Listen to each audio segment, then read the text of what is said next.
Your behavior's not normal. Welcome to Watch Mojo. For this list, we'll be looking at the top 10 worst guests to appear on the Joe Rogan Experience. You know, I represent more than myself these days. Right. So I definitely have to watch what I say. Number 10, Jack Dorsey. Like, what has that been like for you? It's been both beautiful and scary. And prior to former Twitter, now X, CEO and co-founder Jack Dorsey's first appearance on JRE, fans were expecting the host to really push and interrogate Dorsey on all matters relating to the platform. It has faced its fair share of criticism and controversies over the years, so fans were expecting an in-depth episode. Instead, the episode fell completely flat. Is there any consideration to expanding it further? Not right now. We're How about 1 million characters? No? What took place was a discussion that many deemed as either boring or just uninteresting altogether, with some pointing out how Rogan barely challenged Dorsey, if at all. The episode's reception was so bad that Rogan even had to send out an apology. I didn't think the podcast would create such a controversy, but that's probably poor prior planning on my part. Fortunately, Dorsey would later return to the podcast and ultimately redeem himself. Number 9, Aubrey Marcus. This entrepreneur and health guru was once a frequent guest on the Joe Rogan Experience. During his appearances, Marcus discusses everything from life and business to holistic approaches to facing obstacles. You know, like maybe pushing through these seemingly trivial things, it counts. While there has never been any culpable tension between himself and Rogan, and some enjoy his appearances on the podcast, others are not so enthusiastic. The only thing that ends the cycle, ultimately, is love. Many have labeled him as self-serving, and that he only seems primarily interested in selling his brand. Others often point out that what he preaches pretty much means nothing, and that he frequently contradicts himself. And like, hey, am I a douchebag? Number 8, Steven Crowder. While things started off relatively tame with this guest, all hell broke loose when the topic of conversation veered towards marijuana use and legislation. A shouting match of sorts ensues, with Crowder constantly trying to chime in and Rogan not letting him do so. Hold on, stop. No, hold on a second. This is you because you just interrupt run- way too much. No, You need to stop. You talk in Hold on a paragraphs. second. No. I don't talk in Go ahead. paragraphs. I make full points. Insults are hurled, and it becomes very clear that Rogan is no longer in control of his podcast. Since marijuana legalization, highway fatalities in Colorado Since you are called me at hold on a second. Since you called me historic Since you called me low. It is important to note that Rogan and Crowder enjoyed a few drinks throughout this episode, so it might explain why things went south. Perhaps this explains why the guest show is called Louder with Crowder. And for some reason you're turning it into something hostile that it really doesn't need It's to not be. hostile. It is. It Might is. be to you. Yeah, it is. You feel weird about it. I feel great. It is. Number 7, DEADMAUS. I had a chat with Carson Daly the other day, and I said, "Hey, Joe Rogan, come on, what do you do?" He's like, "Dude, do it. You'll have so much fun." And I'm like, "Yeah, you know what? F it."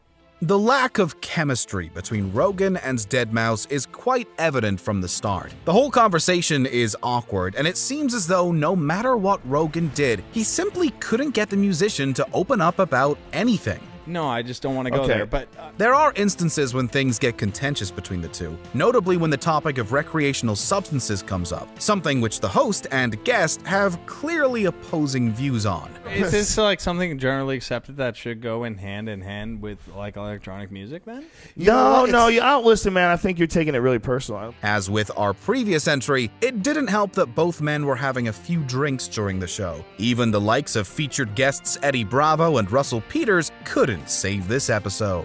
what? There's a lot of drunk going on in this room. Number 6, Mel Gibson. When it was announced Mel Gibson would appear on Joe Rogan's show, fans were excited.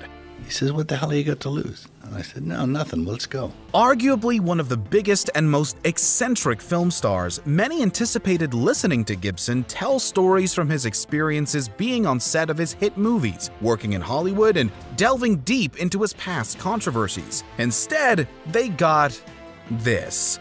You wanted to come in and talk about stem cells. Yeah.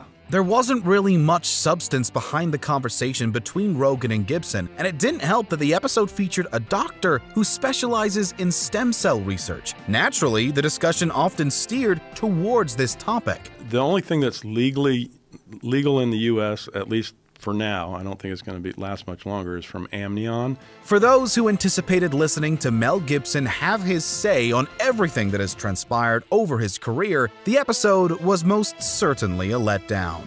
I kind of want to hear you interview him a little bit. It was like all the stem cell guy, huh? Well, he wanted to come on and talk about stem cells. That's really what he wanted to talk about. Number 5. Jamie Kilstein. It is worse. Murder's worse. During this comedian's appearance on the Joe Rogan Experience, at one point the men discussed whether it was appropriate to make jokes with regards to sexual mistreatment. The argument then turns to whether this or murder was the worst crime, with Kilstein stating that the former was worse.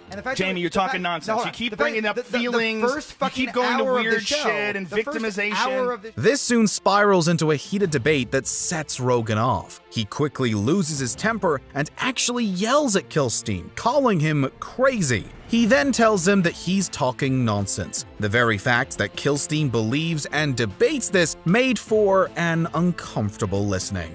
So it's an unfair comparison. But murder's worse. Number 4. Brian Dunning. If you had to bet yes or no, was 9/11 orchestrated by the government? If you had to bet, would you bet yes? I would bet on no. Anytime a proclaimed skeptic appears on JRE, one can expect fireworks. But while a discussion and heated debate did take place between Rogan and Brian Dunning, it was more so just irritating rather than entertaining. I think that's what it sounded like. The whole episode was just one entire argument between both men, and neither seems to be able to get their points of view across. So you agree with me? So you criticize me for what you agree with? No. The conversation goes nowhere, and Rogan even goes on to admit that inviting him on was a bad idea. Rogan was most likely correct in his assumption, as the episode would subsequently be removed from several platforms. God, this makes me sound like an Number 3. Tom DeLonge. If one could sum up Blink-182 guitarist Tom DeLonge's appearance on the JRE podcast in one word, it would be bonkers. I think that's by design. From start till end, the whole conversation was off the rails, with DeLonge going full steam ahead on his conspiracy theories. However, what left many JRE listeners disappointed was not so much by the topics which DeLonge discussed, but more so by the manner by which he did it. Well, take a wild guess. Look at the people I'm surrounded by, you know. So the people you're surrounded by are telling you this? Is that what it is? More often than not, DeLonge was incoherent and, despite the boldness of his claims, never wanted to get too much into detail about them. I don't know how they did it. I do know that they infiltrated UFO groups. For longtime Blink-182 fans or believers in extraterrestrial life, this episode left many with a bitter taste in their mouth. Number 2. Iliza Shlesinger. A recurring guest on the show, to say this comedian's appearances on the show have been poorly received would be an understatement. When she came on in 2017, it seemed as though she was primarily focused on promoting her new book, Girl Logic. This book is about me sort of noticing that women are always called crazies. The stories and jokes she also told fell flat. Don't give them a lighter. Like, there's no reason. A subsequent appearance on the show years later was even worse. When Rogan discussed having Bernie Sanders on the show, Schlesinger chimed in. Okay, cool. I've had my mom on my podcast. You want to flex? Rogan's facial expression says it all. Her joke, or rather attempted a joke, was so poorly received it went viral. It's hard to see her ever returning after that. Before we continue, be sure to subscribe to our channel and ring the bell to get notified about our latest videos. You have the option to be notified for occasional videos or all of them. If you're on your phone, make sure you go into your settings and switch on notifications. Number 1. Ari Shaffir.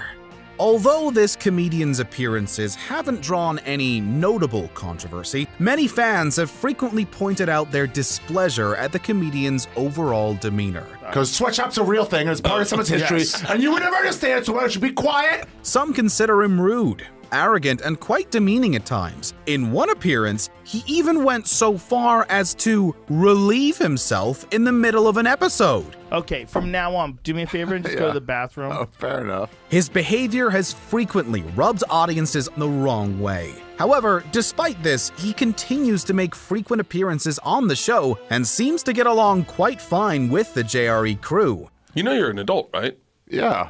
Those closest to Shaffir have pointed out that this is merely a persona, and off-camera he is a very likable person. Alas, JRE viewers still have yet to see that side of him. Ari is so crazy. I don't trust him for a second. Did you enjoy this video? Check out these other clips from WatchMojo, and be sure to subscribe and ring the bell to be notified about our latest videos.